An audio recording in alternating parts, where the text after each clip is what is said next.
আলাইকুম রহমতুল্লাহি ওয়া বারাকাতুহু। আশা করি সকলে ভালো আছে। আলহামদুলিল্লাহ, আমি আপনাদের সকলে ভালো আছি।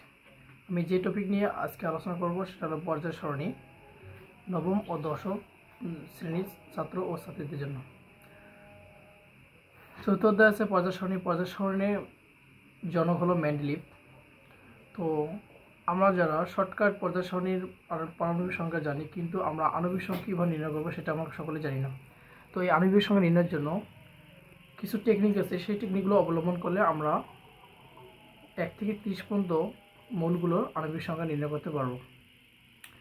টেকনিকগুলো হলো যে আমরা যখন শুরু করব 1 থেকে 30 পর্যন্ত মৌলগুলোর মধ্যে যে পারমাণবিক সংখ্যা আছে, সেই পারমাণবিক সংখ্যার যেগুলো জোড়, এই জোড়গুলো আমরা ডাবল করব।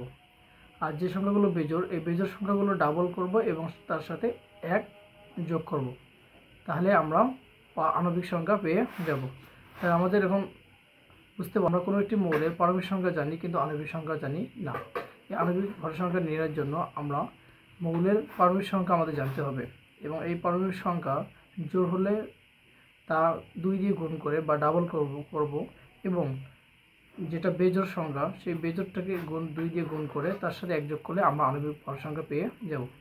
এবং এর মাঝে 1 থেকে 18 মৌলগুলোর মধ্যে কিছু ব্যতিক্রম একটু আছে, যে ক্লোরিন, বোরন এবং নাইট্রোজেন।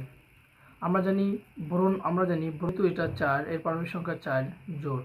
তো এই 4 জোড় সংখ্যাটাকে আমরা যদি ডাবল করি তাহলে হবে 8, কিন্তু প্রকৃতপক্ষে এর আণবিক ভর সংখ্যা হলো 9। তো আমরা শুধু ব্যতিক্রম কয়েকটা জানবো, যে কয়েকটার ব্যতিক্রম একটু আছে, আর সবগুলোই আমরা জোড় হলে ডাবল গুণ করে 1 যোগ করব, তাহলে আমরা আণবিক ভর সংখ্যা পেয়ে যাব।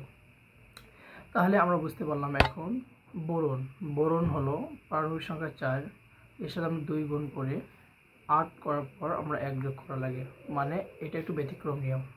আর একটা হলো নাইট্রোজেন হলো আপনার 7, কিন্তু এটা যদি আমরা যোগ করি, 2 গুণ করে আমাদের হওয়ার কথা হচ্ছিল যে 15 হওয়ার কথা ছিল, কিন্তু আমাদের হয়েছে এখানে 14।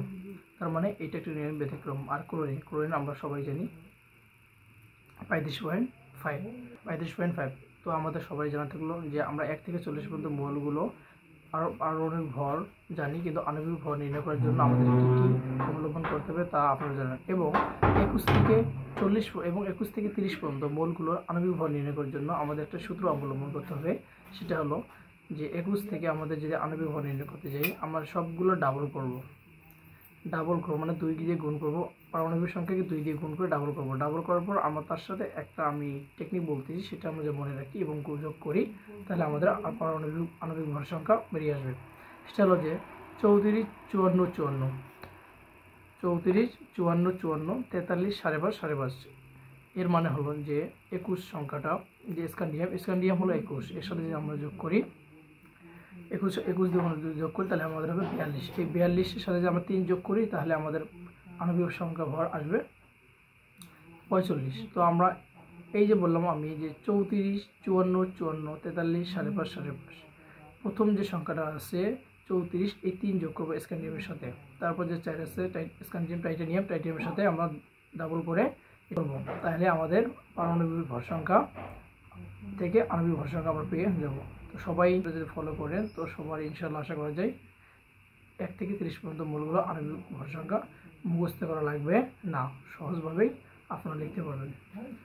সব ভালো থাকবেন। আসসালামু আলাইকুম। যদি ভালো লাগে থাকে পেজটা ফলো করবেন এবং পাশে থাকবেন।